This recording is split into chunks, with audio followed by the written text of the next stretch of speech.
नमस्कार, मैं कुमारी श्रेया। शिक्षा की बात हर शनिवार के इस नए अंक में आप सभी शिक्षा प्रेमियों का हार्दिक स्वागत करती हूं, अभिनंदन करती हूं। आज पुनः आप सभी शिक्षकों के द्वारा पूछे गए सवालों के जवाब के साथ हमारे बीच मौजूद हैं शिक्षा विभाग के अपर मुख्य सचिव doctor S Siddharth sir. Sir, बहुत बहुत स्वागत है आपका। सर, पिछली बार हमने TRE 3 के प्रश्नों पर बात की थी। सर, उस संबंध में आप कुछ कहना चाहेंगे? देखिए, मैंने पिछली बार कहा था कि हम लोग TRE 3 का पोस्टिंग हम लोग कर देंगे और ऑलमोस्ट बन गया है। कल सबसे पहले प्रथम 11 जिलों का हम लोग पोस्टिंग ऑर्डर निकालेंगे।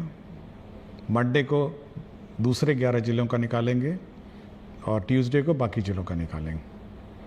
और सभी जो भी टीचर्स जिनको स्कूल अलॉटेड है, ये आदेश उनको दिया जा रहा है कि वो 15 तारीख, इस महीने की 15 तारीख से पहले अपने अपने स्कूल ज्वाइन कर लेंगे और शैक्षणिक कार्य संचालन करेंगे।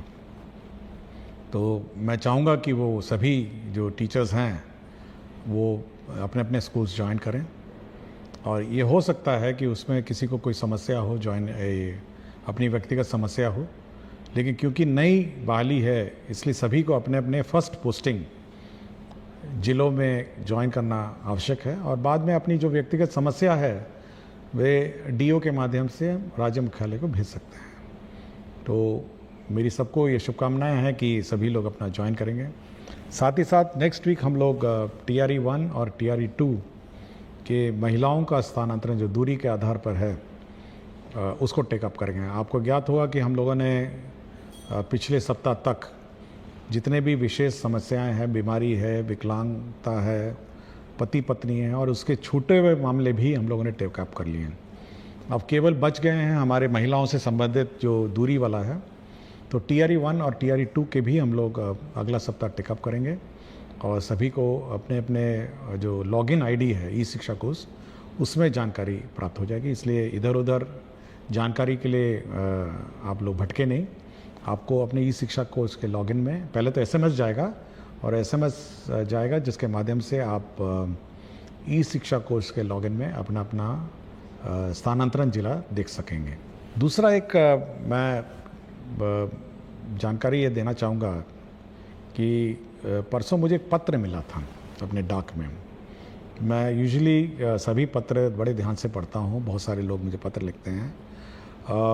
मैं उस पत्र में बहुत सारे इश्यूज़ थे और विशेषकर जो टीचर्स की समस्याएं हैं उसके बारे में बड़ी लंबी चौड़ी पत्र थी। और ये एक BPSC TRE 1 के जो शिक्षक हैं उन्होंने लिखा। मैंने 2-3 बार इस पत्र को पढ़ा और क्योंकि मैं इस कार्यक्रम के माध्यम से हम लोग शिक्षकों की, बच्चों की, स्टूडेंट्स की समस्याओं पर हम लोग प्रकाश डालते हैं। मैं चाहूँगा कि वो पत्र आप इस कार्यक्रम में पत्र है, थोड़ा इसको पढ़ा जाए इस पत्र को। जी सर। एक शिक्षक का शिक्षा विभाग के ACS doctor S Siddharth sir का नाम एक पत्र। आदरणीय ACS महोदय, अपर मुख्य सचिव शिक्षा विभाग, आपके द्वारा प्रत्येक शनिवार को एक YouTube चैनल पर शिक्षा पर चर्चा नाम से एक कार्यक्रम आता है जिसमें आपके द्वारा बड़े ही प्रमुखता से छात्रों तथा शिक्षकों के द्वारा पूछे जाने वाले सवालों का आप जवाब देते हैं। मैंने भी कई दफे उसी चैनल पर कमेंट्स में जाकर अपने प्रश्न लिखे जिसे मैं विभाग के जिले स्तर पर एक व्यापक कमी के स्तर पर देखता हूं, जिस पर मैं आपका ध्यान इस पत्र के माध्यम से आकृष्ट करना चाहता हूं, क्योंकि मेरे वे प्रश्न आज तक उस चैनल पर नहीं पूछे गए हैं। मान्यवर, आपने शिक्षा विभाग में टेक्नोलॉजी का प्रयोग कर खासकर ई-शिक्षा कोर्स जैसे ऐप लाकर एक क्रांतिकारी कदम उठाया है जिसे इतिहास आपके इस अनोखे नवाचार के लिए सदैव याद रखेगा। किंतु इन सबके बावजूद कुछ ऐसी कड़ियां हैं जिन पर शायद आपकी नजर नहीं गई हैं। मैं इस पत्र के माध्यम से कुछ निम्नवत बिंदुओं के माध्यम से शिक्षकों, जिसे आप सदैव से भविष्य निर्माता जैसे शब्दों से सुशोभित करते आए हैं, कि मन की वेदना को कहता हूं, हमने आपकी सदैव सुनी है, अब सुनने तथा इसके समाधान की बारी आपकी है। महाशय, आपने कुछ कर्तव्यहीन शिक्षकों को विद्यालय से बाहर रहने की गुप्त सूचना पर आपने उन पर उनके नैतिक दायित्वों का पालन सुनिश्चित करने हेतु हाजिरी दर्ज करने हेतु ई शिक्षा कोष जैसे ऐप लाए। आपके इस क्रांतिकारी निर्णय ने वास्तविक तौर शिक्षकों की पहुंच को विद्यालय से सुनिश्चित किया। इसके साथ ही साथ इस ऐप ने शिक्षकों का समय पर विद्यालय आना तथा समय के बाद विद्यालय से जाना सुनिश्चित किया। किंतु विभाग द्वारा जिलों को समय से शिक्षकों के वेतन तथा एरियर के भुगतान हेतु राशि भेजने के बावजूद शिक्षकों के वेतन का भुगतान समय से क्यों नहीं? शिक्षकों को समय से वेतन का भुगतान हुआ कि नहीं, इसकी निगरानी ई शिक्षा कोष ऐप से क्यों नहीं? विभागीय आदेश के बावजूद शिक्षकों के वेतन तथा बकाया राशि का भुगतान नहीं होने पर डीईओ तथा डीपीओ स्थापना का निलंबन क्यों नहीं? महाशय, आपने ई शिक्षा कोष ऐप को इतना व्यापक रूप प्रदान किया है कि जिसमें छात्र, शिक्षक तथा विद्यालय तीनों का समस्त डाटा संग्रहित है, जो शिक्षा के क्षेत्र में आपके इस क्रांतिकारी परिवर्तन का अद्वितीय पहल है। किंतु जो शिक्षक साथी मेडिकल लीव या अर्न लीव या किसी अन्य लीव जैसे मातृत्व अवकाश पर जाते हैं तो उन्हें भौतिक आवेदन डीईओ या डीपीओ कार्यालय में जाकर देना होता है। तो फिर इन आवेदनों को आवश्यक साक्ष्यों के साथ ऑनलाइन ई शिक्षा कोष ऐप पर करने की व्यवस्था क्यों नहीं? महोदय, आपके विचारों से आपकी शिक्षा के क्षेत्र में सुधार करने का जो जज्बा है, हमें उससे भरपूर मोटिवेशन मिलती है। बिहार की स्कूली शिक्षा व्यवस्था को अद्वितीय बनाने का जो स्वप्न आपने और पूरी बिहार की जनता ने जो देखी है, हम उसे पूरा करने में अपना सर्वस्व निछावर कर चुके हैं। हम पूरे मन से, पूरी लगन से बच्चों को पढ़ाते हैं। हम उन बच्चों को भी पढ़ाते हैं जो पढ़ना नहीं चाहते हैं। हम उन अभिभावकों को भी प्रेरित करते हैं जो अपनी बच्चियों को पढ़ाना नहीं चाहते हैं। इतना करने के बाद हमें अपने वेतन भुगतान हेतु तथा बकाया राशि के भुगतान हेतु आपके डीईओ तथा डीपीओ के यहाँ क्यों जाना पड़ता है? हम शिक्षकों को भी अपनी माँ तथा अपने वृद्ध पिता का इलाज कराने हेतु पैसे की आवश्यकता होता है। आपने अपने हालिया भाषण में कहा कि शिक्षक का नौकरी कोई रोजगार नहीं है कि यह पैसे के लिए किया जाए। टीचिंग एक सबसे अलग जॉब है। आपके इस कथन ने मुझे व्यक्तिगत रूप से एक अलग दर्जे पर अपने शिक्षण कार्य हेतु उत्साहित किया। हम अपनी मजदूरी मांगना भूल भी जाएं, मगर हमारा आत्मसम्मान नहीं। आप शिक्षा विभाग के एसीएस होकर हम तमाम शिक्षकों को इतना मान सम्मान देते हैं। आप सभी शिक्षकों को आप कहकर संबोधित करते हैं, किंतु दुर्भाग्यवश आपके डीईओ, डीपीओ तथा उनके कार्यालय के लिपिक, परिचारी सभी लोग हमें अपमानित करते हैं। हमें तुम कहकर, कभी अरे कहकर बोला जाता है। हमें घंटों कार्यालय के बाहर इंतजार कराया जाता है। मान्यवर, आपके डीईओ तथा डीपीओ के दुर्व्यवहार के सामने आपका सारा मोटिवेशन समाप्त हो जाता है। उस पल हमें ऐसा लगता है जैसे शिक्षक बनना हमारे लिए गुनाह हो गया है। महाशय, हम शिक्षक अधिकांशतः आपके डीईओ तथा डीपीओ के कार्यालय में जाते क्यों हैं? अर्न लीव के लिए, मेडिकल लीव के लिए, मातृत्व अवकाश के लिए, वेतन भुगतान या बकाया राशि भुगतान के लिए। हम कार्यालय उपरोक्त कार्यों हेतु जाते हैं, तभी हमसे चढ़ावा मांगा जाता है, हमें अपमानित किया जाता है। अगर आप उपरोक्त कार्य हेतु ई शिक्षा कोष ऐप पर भी व्यवस्था कर दे तो कुछ हद तक हम शिक्षकों की मन की वेदना को आप दूर कर सकेंगे। महाशय, जब आप आपके डीईओ, डीपीओ महीने के 1 तारीख को अपनी मजदूरी ले लेते हैं, तो आप हम शिक्षकों की मजदूरी देने में 1 से 2 महीने का विलंब क्यों? एक अभिभावक अपने बच्चों का वेतन दिए बिना अपना वेतन कैसे पा सकता है? यह नैतिक रूप से बिल्कुल गलत है। आप भली भांति जानते हैं सर कि भूखे पेट मोटिवेशन भी काम नहीं आता है। आप और आपके डीईओ भाषण इसलिए दे देते हैं कि आपको कभी भी वेतन के लिए आपके अधिकार के कार्यालय का चक्कर नहीं लगाने पड़ते हैं। अतः महोदय से मेरा नम्र निवेदन होगा कि उपरोक्त बिंदु पर विचार करें ताकि बिहार के तमाम शिक्षक साथियों का दर्द कम हो। मैं इस पत्र को 2-3 बार पढ़ा और मैं इसीलिए इस पत्र को मैंने साझा किया क्योंकि इस कार्यक्रम को मेरे पूरे विभाग के अधीनस्थ सभी पदाधिकारी और कर्मचारी देखते हैं। और एक टीचर की वेदना जो है ना, जब वेतन समय पर नहीं मिलने का, उस वेदना को मैं बार बार हर मीटिंग में, जितना भी वीडियो कॉन्फ्रेंसिंग की मीटिंग होती है, मैं उनको कहता हूँ और ये मैं बार बार उनको चेतावनी देता हूँ। और आखिरी लास्ट टाइम मैंने जब मीटिंग किया था तो मैंने यहाँ तक चेतावनी उनको दे दी कि जब तक शिक्षकों का वेतन नहीं मिलेगा तब तक कार्यालय में जो पदाधिकारी हैं और कर्मचारी हैं ग्रुप डी छोड़ के, उनका वेतन की निकासी नहीं की जाएगी। मैंने यहाँ तक लास्ट टाइम कह दिया। और इस शिक्षक जो मुझे लगा टीआरई 1 के बहुत ही कमिटेड टीचर है, मतलब ये मेरे विचार से जब मैंने पत्र को बड़े ध्यान से पढ़ा तो मेरे मापदंड में बहुत एक आदर्श टीचर है, मतलब एक टीचर जिसकी मैं परिकल्पना करता हूँ और शिक्षा व्यवस्था जिसके कंधे पे है। और मेरा बहुत उम्मीद है ये टीआरई 1, टीआरई 2, टीआरई 3 और सक्षमता पास जो टीचर हैं कि इस प्रकार की भावना और इस प्रकार का जो मतलब कमिटमेंट है, यही हम सभी शिक्षक से चाहते हैं। ये उसका दूसरा उद्देश्य था।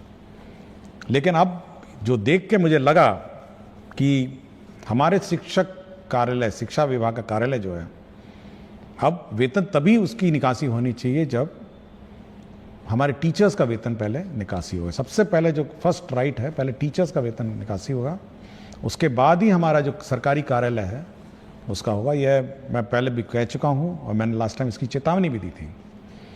और इस बारे में शिक्षा विभाग बहुत सीरियस है। दूसरा ये है कि आपने देखा होगा पिछले सप्ताह हमने एक ग्रीवांस हैंडलिंग पोर्टल, एक वेबसाइट ई शिक्षा कोर्स का पार्ट बनाया जिसमें 11 अव्यय उसमें है, 11 कंपोनेंट्स हैं, जिसमें भुगतान के बारे में है, जिसमें टीचर्स का अन्य टीचर तंग करने के बारे में है, जिसमें पब्लिक को टीचर तंग करने के बारे में है, जिसमें अन्य टीचर गायब हो जाने के बारे में भी है, जिसमें इंफ्रास्ट्रक्चर के बारे में है, बहुत सारे हैं। और इसको मैं रोज़ सुबह और शाम देखता हूँ। और यह निश्चित रही है, मैं सभी टीचर जो भी शिकायत उसमें है, और बिल्कुल यही शिकायत थी उसमें। जब मैंने खोला कि कितना पेमेंट पेंडिंग है तो बड़ा दुख हुआ मुझे कि मातृत्व अवकाश 1 साल पहले लिया था, अभी तक वेतन नहीं मिला उस पीरियड का। छुट्टी लिया, उसका वेतन नहीं मिला। तो मुझे बड़ा ख़राब लगा जब मैंने लंबित वेतन और सैलरी और अरियर का जो कंपोनेंट देखा। तो मैं ज़रूर सभी को, मैं हमारे शिक्षक, जो हमारे शिक्षा विभाग के जो स्थानीय पदाधिकारी हैं, मैं ज़रूर चेतावनी देता हूं कि अगर कोई भी लापरवाही हुई शिक्षक के वेतन में, भुगतान में तंग करने का, तो हम लोग उनकी जवाबदेही निर्धारित कर देंगे। ये मैं बिल्कुल स्पष्ट कर चुका हूं और उस पत्र में भी मैं स्पष्ट कर चुका हूं, मैं कोई लिखित में भी मैंने किया हुआ है। दूसरा है कि हम लोग ये व्यवस्था ज़रूर जो मांगा गया है कि सभी चीज़ें ऑनलाइन हो। आपके अवकाश है ऑनलाइन होगा, आपका सीएल होगा ऑनलाइन होगा, आपका मातृत्व अवकाश होगा ऑनलाइन होगा। और जहाँ तक का ये आवेदन पत्र हैं, जैसे इन्होंने मेंशन किया है, अर्न लीव है, मेडिकल लीव है, मातृत्व अवकाश है, वेतन भुगतान का बकाया है, ये सभी अब हम लोग ऑनलाइन ही करेंगे। मतलब अब ये जो कार्यालय में कागज़ जमा करना, फिर लोकल जो स्थानीय क्लर्क के बारे में विलम्ब करना, ये बड़ी सीख है। मैं बहुत प्रभावित हुआ इस पत्र के बारे में। शिक्षक ने अपना नाम नहीं बताया, उसने केवल ये लिखा है, एक शिक्षक बीपीएससी टीआरई 1। तो मैं बहुत प्रभावित हुआ इस पत्र से। और ये मैं अपने ऑफिसर्स को कहूँगा कि ये सभी जो कमेंट्स और जो सुझाव दिए गए हैं तो इस पर अमल करें और यह सुनिश्चित करें कि जो टीचर्स हैं वो ज़्यादा से ज़्यादा समय अपने विद्यालय में बिताएं। और साथ ही साथ इस बार आपको याद होगा कि हम लोगों ने मध्याह्न भोजन में भी हम लोगों ने प्रधान अध्यापक को अलग करने का निर्णय लेते हुए लोगों ने पायलट प्रोजेक्ट मध्याह्न भोजन का चालू किया है। देखिए, हम लोगों का ये उद्देश्य रहा है कि जो प्रधान अध्यापक हैं उनका जो मूल कार्य है उनका मूल कार्य स्कूल में क्या संचालन हो रहा है, टीचर्स आए हैं नहीं आए हैं, कोर्स जो है, जो सिलेबस है वो समय पे पढ़ाया जा रहा है नहीं जा रहा है, यह देखना है। साथ ही साथ बच्चों को किताबें मिल गई हैं, आपके जो रिपेयर्स हैं, छोटे मोटे रिपेयर्स हैं, नल है, बिजली का कनेक्शंस हैं, ये सब है, बहुत सारे बिल्स का भुगतान है। साथ ही साथ बच्चे स्कूल में आ रहे हैं नहीं आ रहे हैं, स्थानीय स्तर पर पंचायतों से जीविका और सभी जो भी स्थानीय जनप्रतिनिधि हैं उनके साथ बैठक करना और एक स्कूल का समन्वय समाज के साथ जोड़ना, तो ये सभी काम बहुत बड़ा काम है ये सब। और यह देखा गया है और ये मेरा जो इंस्पेक्शन और फीडबैक से मिला है कि जो समय मिड डे मील में लगा उससे जो शैक्षणिक कार्य है ये प्रभावित हो गया है। और हम चाहेंगे कि जो प्रधान अध्यापक, जो टीम लीडर है, इसमें कोई जूनियर सीनियर की बात नहीं है, लेकिन एक डेजिग्नेटेड टीम लीडर के रूप में वो काम करे, एक टीम बिल्डिंग करे और साथ ही साथ जो सरकार का निर्देश है कि कैसे पढ़ाना है, स्कूल में गुणवत्तापूर्ण शिक्षा है, इसको सुनिश्चित करना है। अब जैसे हम देख रहे थे परसों, पिछले सप्ताह ही बात है, अब एक टीचर का आपने देखा होगा कि एक ही फ़ोटो पे 10 दिन अटेंडेंस लगा दिया। तो यह भी काम प्रधान अध्यापक का है कि जब वो टीचर आ नहीं रहा है और उसका अटेंडेंस लग रहा है तो ये चेक करके ये पता करना कि भाई एक अटेंडेंस लग कैसे रहा है। तो ये फर्जीवाड़ा जो अटेंडेंस का हुआ पिछले सप्ताह, जो एक मामला प्रकाश में आया, ये सब पर निगरानी रखना भी प्रधान अध्यापक का है। तो एज अ टीम लीडर जो प्रधान अध्यापक का है, उसका काम है कि स्कूल का संचालन सरकार के नियमानुसार चले और बच्चों की गुणवत्तापूर्ण शिक्षा उनको उपलब्ध हो। और साथ ही साथ समाज में पेरेंट्स हैं, पीटीए मीटिंग, बहुत काम है, इतना सारा काम उसको है, अगर मैं गिनवाने लग जाऊं तो 1 घंटा और लग जाएगा। तो बहुत सारा काम है जो प्रधान अध्यापक के जिम्मे हैं। कोर्स समय पर हो, परीक्षाएं समय पर हो, मंडे टेस्ट समय पर हो, वीकली टेस्ट समय पे हो, तो बहुत सारी चीज़ें हैं। होमवर्क टीचर्स दे रहे हैं, क्लास में वर्कबुक करेक्ट हो रहा है, तो ये सारा जो ये कार्यक्रम है ये प्रधान अध्यापक के जिम्मे है।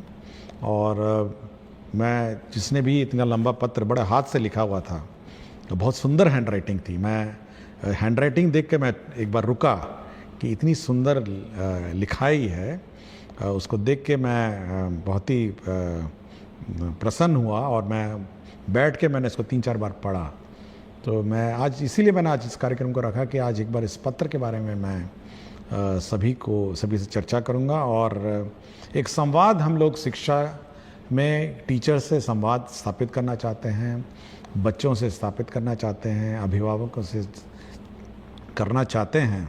और इसी कड़ी में मैं इस पत्र को आज मैंने पढ़ा, नमन करता हूँ, मैं उनको धन्यवाद देता हूँ कि शिक्षा क्षेत्र में सुधार के लिए उन्होंने मुझे पत्र लिखा। बहुत बहुत धन्यवाद सर। अगले सप्ताह पुनः आपसे मुलाकात होगी। धन्यवाद।